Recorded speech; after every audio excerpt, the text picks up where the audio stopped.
Buenas tardes. Lo que ustedes acaban de ver es el pórtico de la gloria de la Catedral Compostelana, verdadero corazón de Galicia, del que un día dijera don Miguel de Unamuno que ante él hay que rezar de un modo u otro, pero que no cabe hacer literatura.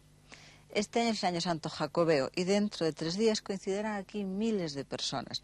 Resonarán los pasos cansados de los peregrinos de todo el mundo que a través de los tiempos y después de un largo y duro camino no tienen más objetivo ni más meta que esta, Santiago de Compostela, su catedral y la imagen del apóstol. Desde los 4 puntos cardinales de la Tierra y desde hace casi 800 años, el Camino de Santiago ha sido hollado por pies que se dirigían ansiosos y esperanzados al encuentro de esta ciudad, resumen de la espiritualidad occidental y cruce de caminos de la cultura europea. Pero en contra de lo que pueda parecer, Santiago, con su aspecto tan antiguo, es una de las ciudades más modernas de la cristiandad, probablemente la última en surgir de las grandes ciudades históricas. Y de hecho su vida apenas llega a los 1000 años, porque hasta el descubrimiento de la tumba del apóstol, Santiago no era más que un castro alzado entre árboles. Hoy, en el programa El Arte de Vivir, queremos mirar el fenómeno de un pueblo, el gallego, que renace y que recupera su identidad. Desde Santiago, fin de camino, queremos echar una ojeada a ese pueblo gallego que apunta hacia el futuro, cimentando su futuro justamente en su lengua y en una cultura a caballo entre la magia y la razón.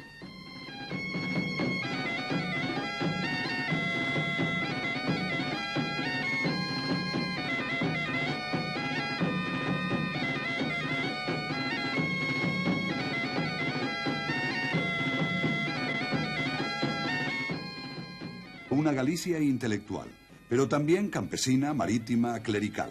Un pueblo de fe y de misterio, de equilibrado racionalismo y de loca fantasía, de acendrada religiosidad y de meigas y trasgos. Un pueblo que ha aportado mucho a la historia de España y que desde este año tiene autonomía, xunta y presidente, el doctor Fernández Albor, que ha recibido en la sede de la xunta a un equipo de El Arte de Vivir. Galicia puede aportar al resto de España una lengua que la acerque a Portugal, una lengua que la acerque a América, a la América de habla portuguesa, y una lengua que le acerque a todas las comunidades del mundo en donde esta lengua está asentada.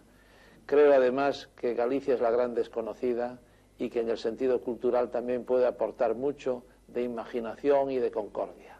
La constitución de la Xunta ha significado una esperanza, es decir, en la cultura gallega se viene trabajando desde siempre, pero al haber ahora una ordenación política, puede que eso sirva para potenciar la cultura gallega. Por ello digo que quizás sea una esperanza, además de lo que ya ha trabajado todo el mundo intelectual por esta cultura. El pueblo gallego es un pueblo eminentemente autonomista, o aún los que no lo saben que lo son. Nosotros procuramos no seguir una política determinada, somos lo más amplios en todos los pronunciamientos políticos, pero en lo que respecta a la cultura, podríamos decir amplísimos. Hemos hecho un Consello Asesor da Cultura y en ello hemos metido pues todo el mundo en toda la gama de las posibilidades, digamos, políticas. No hemos sido estrechos en este sentido, todo lo contrario. Queremos que colabore todo el mundo para defender la cultura de Galicia. Los proyectos concretos los lleva el profesor Filgueira, que es el conselleiro de Cultura adjunto a la presidencia. Nos ha parecido que era un hombre idóneo para este cargo, puesto que lleva toda su vida dedicado a la cultura de Galicia. Esta cultura tiene unas bases muy profundas, aquellas que le proporciona el hecho de ser la tierra más antigua de la península, la primera que emergió de las aguas. He glosado muchas veces una frase muy bella de Bédier que dice que en el comienzo era el camino. Siempre, al referirse a Compostela, hay que pensar en estas vías venerables, en la ruta de los peregrinos, en el camino francés, hay que pensar en estas vías jalonadas de santuarios donde han nacido tantas leyendas. Santiago de Compostela es una ciudad de peregrinación, por lo tanto es una ciudad de síntesis, como el camino mismo. ha sintetizado tantas veces elementos culturales. De manera que si os situáis, por ejemplo, aquí en la plaza del Obradoiro, tenéis que pensar en esas compostelas que se van sobreponiendo y que siempre están abiertas a lo universal. Lógicamente, una ciudad universal, cuando se encuentra en una tierra también tan universalizada, Galicia del Camino, Galicia de los emigrantes, Galicia tan abierta al mar ignoto, tan abierta a la llegada de gentes de toda Europa en la Edad Media, es lógico, por lo tanto, que se haya constituido en la cabeza espiritual de Galicia. Es un lugar desde donde se ha irradiado la vida espiritual del Resurgimiento gallego desde fines del XVIII hasta hoy. Por lo tanto, es lógico que toda Galicia no solo mire hacia Santiago, sino que se mire en Santiago como su espejo y como su guía. Pero Galicia, sobre todo, también es una cultura en efervescencia, porque es un momento crítico en el que, de una parte, las formas industrializadas y también la emigración y el regreso de la emigración aportan muchas formas renovadoras y, por otra parte, subsisten en la aldea gallega, en las formas agrarias y también en las formas marineras, muchas formas de vida y también muchísimas formas de arte tradicionales. ¿Qué tiene que hacer una Consellería de Cultura? Defender, amparar, estimular y quizá también dar testimonio del florecimiento cultural gallego de nuestros días. Pero no se puede hablar de un pueblo sin hablar de su lengua, y precisamente el gallego es la médula de la diferenciada personalidad de Galicia, y la lucha que se ha mantenido por conservar viva esta lengua de Galicia probablemente es lo que ha mantenido el espíritu del pueblo gallego. El interés por que el gallego sea de todos y llegue a todos existe, es intenso y permanente. Es que ten moito cuidado si vas a lavar o río, es que ten moito cuidado que por la beira do río andan che pescando os trallos, andan che pescando os trallos, ai la lelo, ai la lala, non se le da esa máis de tía, si non te lavas menos contigo, si non te lavas menos contigo, non se le da esa máis de tía.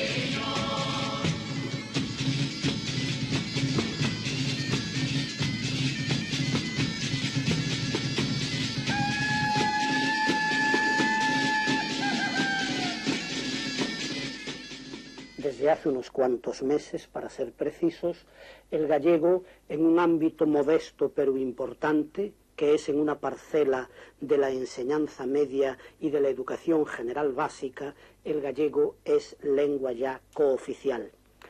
Hay que decir que se trata de 3 horas a la semana de enseñanza de la lengua gallega, y que levanta polémicas, en buena parte justificadas, si se razonaran con un poco de equilibrio, el hecho de que todavía no haya dentro de la enseñanza ámbitos concretos en que el gallego se utilice como lengua en la que se explican las matemáticas, o la religión, o la física, o la historia. Por lo tanto, una polémica que vamos a tener durante mucho tiempo es enseñanza del gallego y también enseñanza en gallego. En todo caso, aunque yo creo que el gallego es cooficial solo en una parcela pequeña, lo cierto es que se trata de una parcela de un ámbito, el de la enseñanza, que es muy importante en la vida cultural de un país, y aunque se trate, repito, de un paso modesto, se trata también de un paso cualitativamente importante. Hay mucho que hacer y pienso que no se va a hacer en poco tiempo, pero para llevar el gallego a muchos otros ámbitos, y no solo a los ámbitos de la enseñanza donde todavía no ha entrado, creo que todos nosotros deberíamos tener una actitud exigentemente persuasiva, nunca impositiva, y convencer a los ciudadanos gallegos de que el gallego es un bien e incluso una utilidad porque lo más útil en el sentido ético es aquello que nos permite conocer mejor la comunidad donde vivimos y es aquello que nos permite comunicar solidariamente con las gentes con las que hablamos y con las que trabajamos. El problema de incorporar el gallego a ámbitos a los que todavía no ha llegado está en relación naturalmente con otras reivindicaciones legítimas, incluso naturalmente con las reivindicaciones de tipo económico, y yo concibo de un modo global la reivindicación total de Galicia, que consiste en que hay que llevar a la gente el pan de la economía y el pan de la poesía, que es la cultura. O teito é de pedra son os muros e as tebras, de pedra o chan e as reixas, as portas, as cadeas, o aire, as fenestras, as olladas son de pedra. Os corazóns dos homes que a lonxe espreitan, feitos están tamén de pedra. E eu, morrendo nesta longa noite de pedra. La lengua gallega, lo mismo que las demás lenguas romances, a fines del siglo XII y comienzos del siglo XIII, pues empezó a convertirse en lengua de cultura escrita. Es decir, había sido lengua oral, pero en ese momento se convierte en lengua de cultura escrita, lo mismo que las demás, y tuvo un desarrollo especialmente importante, muy importante, en el cultivo de la poesía lírica y de la poesía satírica. Pues Alfonso X, por ejemplo, escribió las cantigas de Santa María, y luego muchos trovadores galaico-portugueses, pues los grandes cancioneros, que son patrimonio de la literatura universal. Pero al realizarse la unificación política española con la unión de Aragón y Castilla, pues la unificación política llevó consigo también una unificación cultural, y en Galicia, a partir de ese tiempo, se produce una castellanización de la cultura, ¿no? Es decir, que la cultura escrita se hizo en castellano a partir de entonces, y quedó marginada la lengua gallega como lengua de cultura escrita. Quedó reducida al papel de lengua coloquial, de lengua oral, pero dejó de escribirse, dejó de ser lengua escrita hasta el siglo XIX, que resurgió y que desde entonces hasta hoy pues llevó a cabo un desarrollo cultural progresivo. Empezó también en la poesía, pero fue luego desenvolviendo todas las actividades de la cultura hasta el momento presente. Naturalmente que sometida a los azares de la evolución política española. Tuvo temporadas favorables, temporadas adversas, épocas adversas, pero a pesar de todo el desenvolvimiento se fue afirmando, se fue desenvolviendo y llegó a la situación actual en que ya es una lengua pues normal, una lengua cultural normal, que se desarrolla en todos los campos de la cultura, ¿no?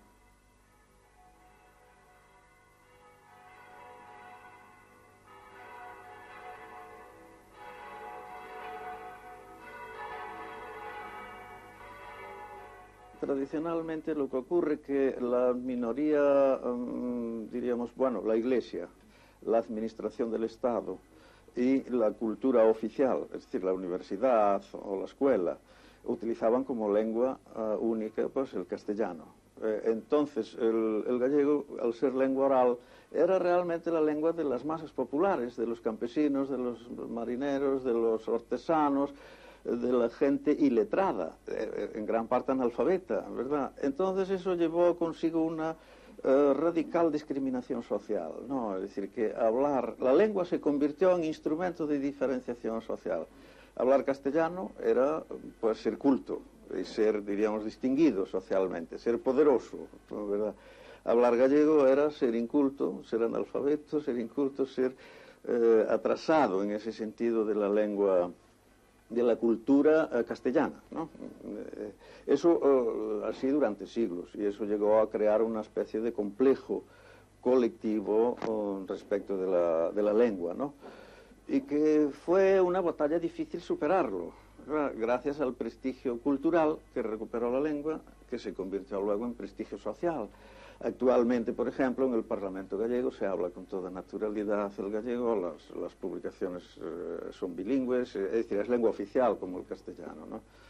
Como ven, el gallego ha logrado sobrevivir. Casi podríamos decir que está de moda en Galicia, aunque todavía es cierto que es más patrimonio de las personas mayores que de las personas jóvenes. De potenciar la lengua gallega se ocupan ahora instituciones como la Academia Gallega o el Instituto da Lingua Galega. La lengua gallega es la expresión más básica y esencial del ser propio de Galicia, es decir, de la identidad de Galicia. Es un idioma que ha adquirido por de pronto prestigio cultural y respeto social. Evidentemente hay una serie de instituciones en las cuales el idioma se estudia, en las cuales se le está sometiendo algo así como un proceso de depuración, de uniformización y de normativización. Pues bien, una de esas entidades, de las más importantes y de las de máximo prestigio, es la Real Academia Gallega, que actualmente tengo yo la fortuna de presidir. La Real Academia Gallega desarrolla una labor cultural en gallego muy importante, no solo la publicación de su boletín, que son verdaderos volúmenes de larga historia en los que aparecen trabajos de toda índole, de etnografía, de historia, de filología, de creación literaria, etcétera, sino que además publica libros, aparte de ello, y libros sumamente importantes. Por otra parte, pues promueve reuniones como la que ha tenido lugar no hace muchos días, con vistas a esa normalización de la lengua gallega. Es pues un organismo vivo que hoy dispone además de sede, cosa que no acontecía hace unos cuantos años, y que pesa mucho y con gran eficacia sobre la vida cultural de Galicia, es decir, sobre la vida del espíritu de Galicia. Insisto una vez más que este idioma nuestro, este espíritu cultural y esta entidad de Galicia no suponen un empobrecimiento de España, sino un enriquecimiento de España, en el cual todos vamos a entendernos y va a haber una multiformidad unitaria, y esa unidad de lo multiforme, quien la va a abarcar es evidentemente el castellano, pero respetando siempre como síntoma de identidad los idiomas de las propias comunidades. Pero a pesar de todo no puede negarse que la cultura gallega ha alcanzado un más que aceptable nivel en las últimas décadas, y sin necesidad de remontarnos a escritores como Rosalía de Castro, doña Emilia Pardo Bazán o Curros Enríquez, cuya sombra planea decisiva y omnipresente eso, por supuesto, sobre toda la producción literaria gallega de nuestros días. Lo cierto es que esta da una cumplida y clara respuesta a la realidad sociológica de Galicia ahora, una realidad sociológica de la que un escritor como Luis Seoane hubiera querido no tener que decir: Galicia es un hombre que emigra, que se marcha. Ante a calima, traspondo o meu ollar, esquivouse o velamio, deixounos a abadía chea da súa ausenza e a mañán sin perspectiva. Agora en terra, arredado de min mesmo por un océano de singladuras, o vento da ría vai virando a folla de cada emoción. O sol indiferente, sirena augardentosa dos vapores, un retrallo de fuma nos rompeolas da paisaxe, os engranaxes da grúa esmoen a mañán morna. Debaixo dos meus pasos xurde o ronsel da vila natal. Ela, cos brazos cheos de sono, teima a salvarme dun naufraxio antigo, e os meus ouvidos incautos queren dormir no colo das cantigas vellas. Eu cacheaba todos os segredos das miñas mans baldeiras, porque algo foi que se me perdeu no mar.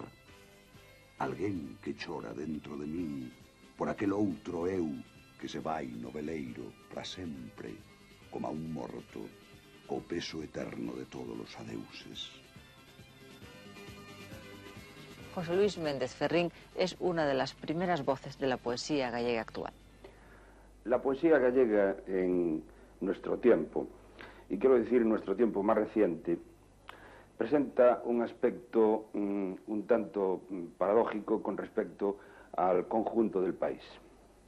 La poesía gallega en estos momentos goza de una espléndida e impensable salud.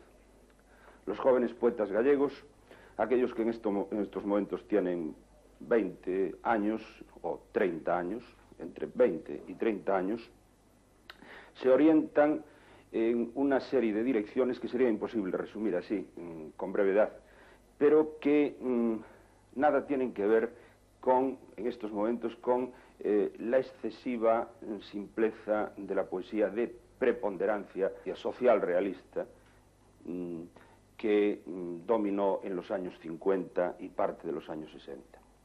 El joven poeta ve más bien a través de los ojos de Manuel Antonio. Manuel Antonio es el gran símbolo de la joven poesía gallega. Manuel Antonio fue el poeta que en los años 20 rompió con la tradición de la poesía decimonónica e instauró el vanguardismo en la poesía gallega. Los jóvenes poetas gallegos se proyectan a través del camino de Manuel Antonio, es decir, investigación formal, es decir, máximo nivel de desvío de la lengua, es decir, forzar el idioma hasta el máximo punto de tensión que éste resiste. Quiere decirse con esto que la poesía gallega se proyecta en sus últimas tendencias únicamente en este camino investigativo. Yo pienso que no totalmente. Podemos rastrear otro tipo de actitudes. Por ejemplo, una actitud de un formalismo, de un esteticismo y de un incluso decadentismo que hacen extraordinariamente amable y extraordinariamente deleitosa la lectura de algunos de nuestros jóvenes poetas. Por otra parte, una cierta tendencia a lo coloquial, al lenguaje en sus aspectos más mínimos, al lenguaje poético unido con el lenguaje de todos los días de los trabajadores, de las personas, de la vida diaria y real, hacen que una muy buena parte de la nueva poesía gallega sea aceptada por por cada vez más amplios círculos de lectores. Otros nombres como los de Lorenzo Varela, Pexegueiro, Jesús Rábade o Ángeles Penas son una buena muestra de lo dicho. Comentaba Álvaro Cunqueiro, uno de los escritores gallegos, por cierto, con proyección universal, que una de las características de la mentalidad gallega es justamente su ironía, su acusado sentido del humor. Y probablemente ese sea el punto en el que coinciden todos los narradores gallegos hoy, tanto aquellos que escriben en la lengua materna, como puede ser Otero Pedrayo o Risco, como aquellos que escriben en castellano, como Torrente Ballester o Camilo José Cela. Siempre ha habido movimientos enxebristas, como se dice en Galicia, quiere decirse movimientos que concentran fundamentalmente su atención en lo que ha nacido en Galicia y crecido en Galicia, con un olvido a veces quizás excesivo de aquello que, habiendo nacido en Galicia, no responde a sus fuentes más auténticas y primigenias, y de otra parte una cultura empalmada no solo con lo que se hace fuera, sino entroncada en lo que se hace fuera, mostrando así el carácter eminentemente universalista que ha tenido siempre la cultura gallega. Pensemos de una parte en la obra de un Feijóo en el siglo XVIII, eminentemente universal, pero con características indudablemente también gallegas. Pensemos en la obra de un Eugenio Montes en nuestro tiempo y en tantos escritores gallegos. Pero de otra, escritores como Castelao, que frente a un compañero de promoción, como era Risco, fundamentalmente enfocaba toda su obra a lo enxebre, es decir, a lo autóctono, a lo que tenía unas características fundamentalmente locales. En esta aparente paradoja no lo es, son dos caras de una misma moneda, son aspectos complementarios de una misma cultura, porque esto mismo se muestra en el bilingüismo gallego y se muestra en la ideología tal como aparece manifestada en los textos literarios. Pensemos de una parte en el progresismo de un autor como Currus en el siglo XIX, pero el autor también, la obra, digo, de una Rosalía de Castro, saudosista, un pondal de una parte vinculado a una determinada tradición, más o menos auténtica, celta, y de otra parte autores como Curros Enríquez que van a tener una continuación en la literatura posterior, en un Cabanillas, en un Curros, en un Celso Emilio Ferreiro. Y esta misma doble cara la encontramos en su bilingüismo. Decía Aquilino Iglesias Alvariño, con toda razón, que Galicia es bilingüe, que Galicia escribe en dos lenguas, ben súas as dúas, es decir, bien suyas las dos, porque las modas nos llevan a considerar que solo es gallego aquello que se escribe en la lengua gallega. Lo gallego es una manera de sentir, una manera de ser, unas determinadas costumbres, es decir, una comunidad con sus hábitos, evidentemente, lo es un paisaje y es una lengua. Pero tampoco de la lengua puede hacerse el elemento exclusivo y dominante de lo que caracteriza a esa etnia o a esa gran comunidad. Hay que pensar en escritores gallegos y hablantes gallegos de muchos años, de muchos siglos, que deliberadamente, por gusto, por intereses materiales o no materiales, prefirieron introducir en la lengua gallega particularidades del castellano e incluso el buscar en el castellano un medio casi exclusivo de expresión. Pues bien, esos antecedentes nuestros tienen el mismo derecho que los otros, que los que han creído que el único modo expresivo es la lengua gallega, a expresarse. Y no deja de ser una aparente paradoja. No es una paradoja, es un destino que las grandes creaciones artísticas gallegas se hayan realizado precisamente en castellano, desde las comedias bárbaras de Valle Inclán hasta los gozos y las sombras de Torrente Ballester, a la catedral y el niño del gran novelista orensano Blanco Amor, y hasta el bosque animado de Venceslao Fernández Flórez. Quiere decirse, pues, que no debe verse con un sentido de exclusividad o de monopolio la lengua gallega o la lengua castellana. Ambas, las dos, son ben súas as dúas, como decía Aquilino Iglesias Alvariño. Sobrevivir y crear son los dos problemas más importantes a que se enfrenta el actual teatro gallego, aunque su comunicabilidad visual y directa le proporcionan una gran fuerza. Actualmente hay más de 40 grupos de teatro independientes, aunque en opinión de los especialistas faltan obras y autores. Falarme. Onde vai? Como era de solo me deuche señas? Ai, para! Non contestas aínda? Todo este complejo mundo cultural tiene su reflejo en el mundo editorial. En Galicia en este momento en no mala situación, por cierto. Hay unas 12 editoriales con marchamo gallego. La pionera de todas ellas fue la editorial Galaxia. La editorial Galaxia se creó en el año 50 precisamente para promover, porque claro, toda la actividad cultural gallega y en gallego había quedado interrumpida con la guerra civil. En los primeros años de la guerra civil se distribuían hojas por las calles que decían: no seas bárbaro, habla la lengua del imperio, habla la lengua de Cervantes, ¿no? Es decir, había una especie de presión sobre la lengua, ¿no? Pero luego, en el año 50, pues creímos que ya era necesario para las nuevas generaciones pues iniciar de nuevo la actividad cultural gallega, dentro de los márgenes mínimos que luego se fueron ampliando, que permitía la censura. Entonces surgió la editorial Galaxia con ese fin, ¿verdad? Y a partir de entonces desarrolló una actividad constante de cultivo de la lengua, de difusión de la cultura gallega, y fue durante muchos años la única que realizaba esta actividad. Actualmente pues hay varias. Inicialmente, claro, había muchos obstáculos, muchas dificultades, pero progresivamente fue ampliándose el campo, ¿no? Y la receptividad de la gente, pero al principio es que tenía miedo, la gente estaba cohibida. Fue ampliándose y en la actualidad, la actividad editorial, no solo la de la propia Galaxia, sino el conjunto de editoriales, pues es muy intensa.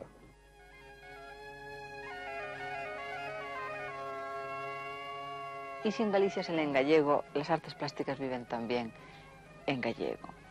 Pintores, grabadores, escultores han plasmado esas formas y sobre todo esas tonalidades únicas del paisaje gallego que son tan próximas y tan definitorias de la esencia y la psicología de su gente. Pero no se puede hablar de pintura actual sin nombrar primero a Castelao, escritor, filósofo, humorista, poeta y dibujante. Los cuadros de Castelao abrieron un camino que han seguido más tarde pintores como Colmeiro, Souto,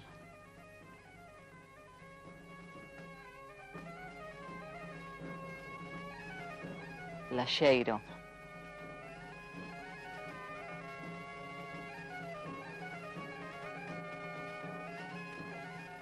Díaz Pardo, Maruja Mayo o Mercedes Ruibal. Es un poco complicado hablar del arte gallego cuando se entiende por arte en general la pintura. Para mí el arte gallego no solo es la pintura, naturalmente, sino que es la ingeniería, es la arquitectura, es el diseño industrial, es el vestido, es el paisaje, es la urbanística, es todas las posibilidades que hacen la vida bella a través de esta invención admirable que se llama el arte. Lo pictórico, posiblemente modernamente, es lo que más se ha impuesto dentro del arte gallego. Antiguamente ha sido la arquitectura y ha sido la escultura, que actualmente también tienen su autoridad. Pero lo pictórico, dentro de lo gallego, es lo que más ha mandado en lo que va de siglo. ¿Cómo ha sido este arte gallego en lo que va de siglo o cómo es actualmente? Es un arte en general ni más avanzado ni menos avanzado que los demás artes de las otras tierras españolas. Su carácter de modernidad, de extremada modernidad, si se quiere, es en estos últimos tiempos cuando lo alcanza plenamente. En las épocas mías juveniles, ya ha llovido un poco desde entonces, las diputaciones provinciales, sobre todo la Diputación de Pontevedra, había significado los nuevos contenidos pictóricos del arte gallego, a través de una serie de nombres insignes dentro de nuestro arte, como han sido Souto, como han sido Maside, como ha sido Virgilio Blanco, como ha sido, en fin, tantos otros nombres conocidos para nosotros. Hoy, en nuestra modernidad, los artistas hacen algo que no habían hecho hasta entonces, hasta un tiempo moderno, que es viajar. El artista gallego recibía los mensajes en Galicia. El artista gallego actual recibe los mensajes en el extranjero, de donde debe recibirlos, para tomarlos, para conectarlos consigo mismo y transmitirlos a la vez a otras tierras. Yo estimo el arte gallego dentro de una gran importancia. No quiero decir que sea lo más importante que tiene España, pero sí de lo más importante que tiene España. No solo en lo pictórico, y quiero ya ampliar los límites hacia otros horizontes, sino en lo escultórico, sino en lo arquitectónico y en lo ingenieril. Hoy la ingeniería gallega, manifestada a través de piezas extraordinarias como pueden ser los saltos de aguas, como pueden ser el puente de Rante, como pueden ser las autopistas, significa su autoridad dentro de la ingeniería española. La arquitectura, lo mismo, hay una arquitectura joven de una gran importancia, una escultura también dignísima y una pintura cuyas manifestaciones están al alcance de todos los conocedores españoles.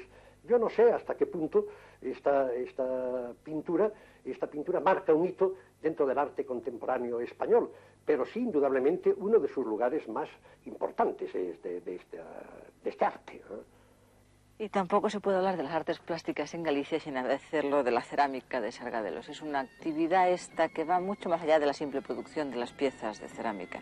Es una actividad que se centra en la investigación y recuperación de grabados antiguos, por ejemplo, grabados celtas, y que intenta mantener las inquietudes galleguistas en todos los órdenes relativos a la creación y a la experimentación.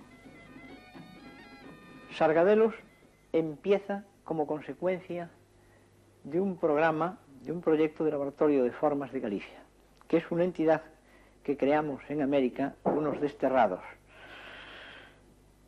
Entonces, esta entidad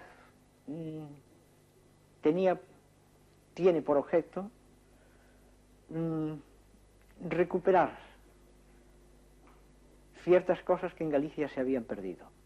Una de ellas, como consecuencia de la Guerra Civil, era el movimiento renovador del arte gallego, y así, bajo el proyecto del Laboratorio de Formas de Galicia, nació el Museo Carlos Maside. Otra era crear una editorial gallega o de temas gallegos como es Ediciones del Castro.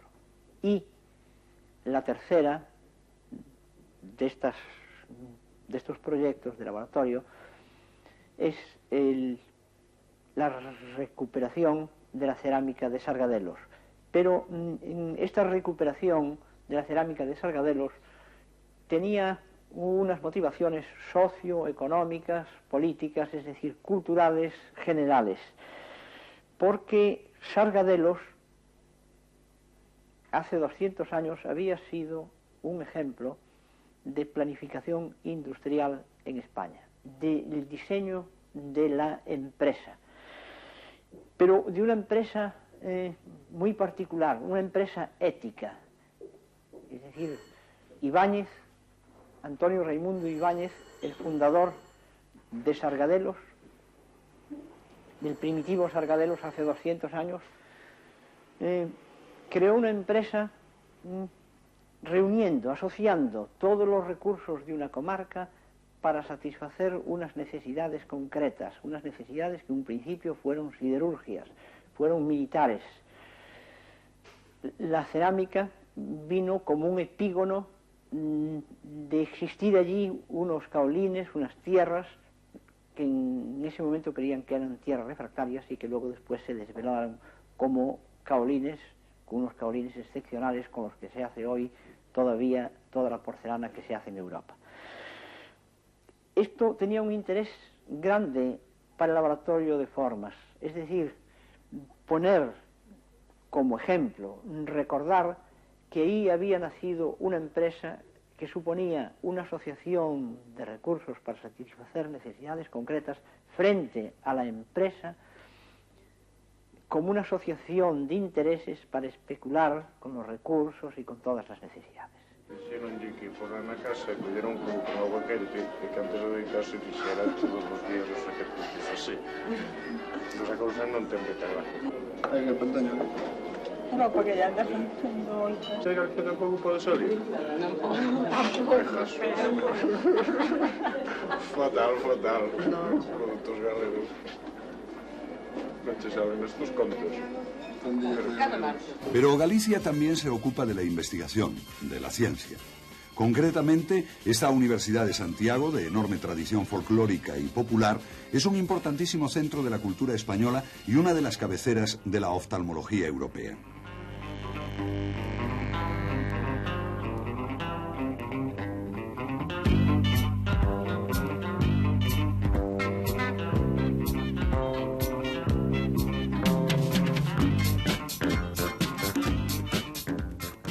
O este Museo do Pobo Galego, que se esfuerza en unir y sintetizar el pasado y el presente de Galicia a través de una labor recuperadora e investigadora.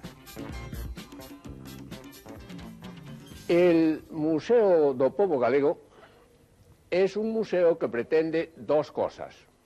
Una, y la primera, reunir lo que se va perdiendo, reunir objetos, como todo museo. Pero estos objetos tienen una significación especial. En primer lugar, muchos de ellos ya no se usan. Son objetos casi desaparecidos por completo del uso doméstico, del uso de los oficios, del uso de la artesanía de Galicia. Eso tiene un gran valor. La gente contribuye admirablemente a que se junten aquí todo eso que se va perdiendo. Pero además el museo tiene otra finalidad, una finalidad nueva, si se quiere.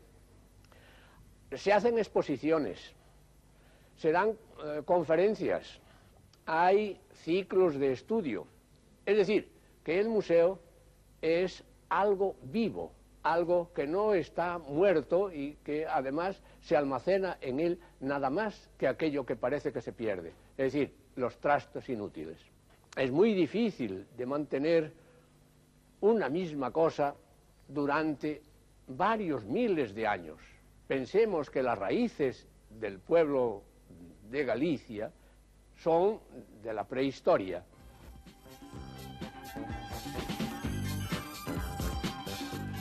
Y parte importantísima de la expresión de ese decir y sentir de un pueblo es justamente la música. En este caso, en el caso de la música gallega, quizás sea el vehículo más fácil y más inmediato para conocer ese agridulce sentimiento gallego. Y una cosa tan simple como la música popular, como la música gallega, se convirtió en un sistema nada desdeñable de defensa del idioma. Así que desde el año 1967, en que se dieron los primeros pasos, hasta hoy, el camino ha sido largo y los nombres muchos. Benedicto, Viviano, Emilio Cao, Amancio Prada, Miro Casabella, Emilio Batallán. Ti contando as estrelas eu areas no chan.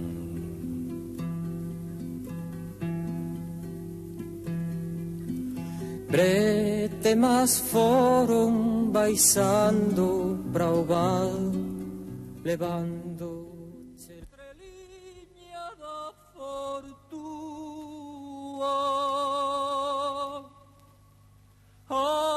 Aluméame, alumea. Santiago, fin de camino de una maravilla que se llama el Camino de Santiago, pero también comienzo de camino, de ese camino que fue el cruce y dominio del mar Atlántico y la gran realización de los hispanos en ese inmenso continente nuevo que se llamó el continente americano. El fenómeno santiaguista es tal vez el fenómeno más importante de la cultura hispana, puesto que a través de ese camino que venía de Europa se realizó la fusión en ese camino de todo lo que significaban los valores del occidente cristiano con todos los valores de la cultura de la península ibérica, que estaba fundamentalmente matizada por los valores de la cultura árabe. De ahí que sea enormemente importante el entender hoy el fenómeno santiaguista. Santiago significa la unión, Santiago significa la fraternidad, Santiago es el hermanador de pueblos. Cualquiera de los españoles cuando va a América, penetrando por el área del Caribe, en donde puede encontrarse inmediatamente con las tres grandes fundaciones hispanas del siglo XVI. Santiago de Cuba, que fue una de las primeras ciudades importantes del Caribe, en donde Hernán Cortés fue su primer alcalde y en donde se sigue cultivando un enorme afecto y respeto por el santiaguismo. Santiago de los Caballeros en la isla de la Española o Hispaniola, que hoy llamada Santo Domingo, fundada por 12 caballeros de Santiago, y Santiago de Loíza Aldea en la isla de Puerto Rico. Con motivo del año jubilar, del llamado año jubilar o año santo compostelano 1982, hemos realizado un mapa que es la síntesis de ese proceso santiaguista y que ustedes verán. De esta síntesis del occidente europeo que se realiza a través de este camino franco hasta llegar a Galicia, Santiago de Compostela, fin de camino pero comienzo del gran camino de esperanza y de fe que al descubrir un continente nuevo como fue América, lo inunda de Santiagos y realiza el gran santiaguismo en el Caribe y en todo el continente americano, hasta llegar al otro extremo de América, que es Chile, poniéndole el nombre de Santiago del Nuevo Extremo de Chile.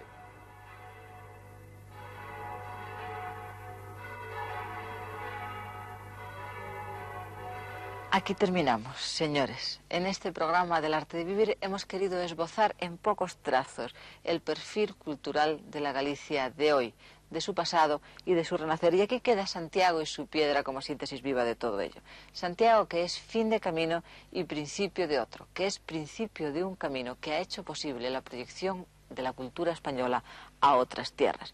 Porque, como dice José Miguel Ruiz Morales, andando y cantando se hizo de veras la unidad cultural de Europa. Y ello acaeció en los caminos que conducían a Santiago. Buenas tardes.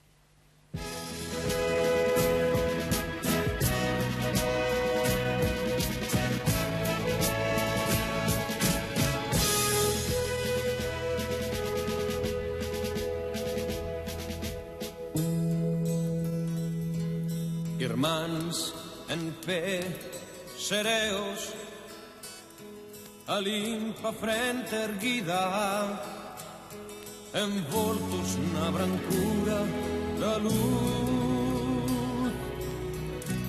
que caí derriba, o corazón aberto a toda verba mira, en unha man a fonte, en outra man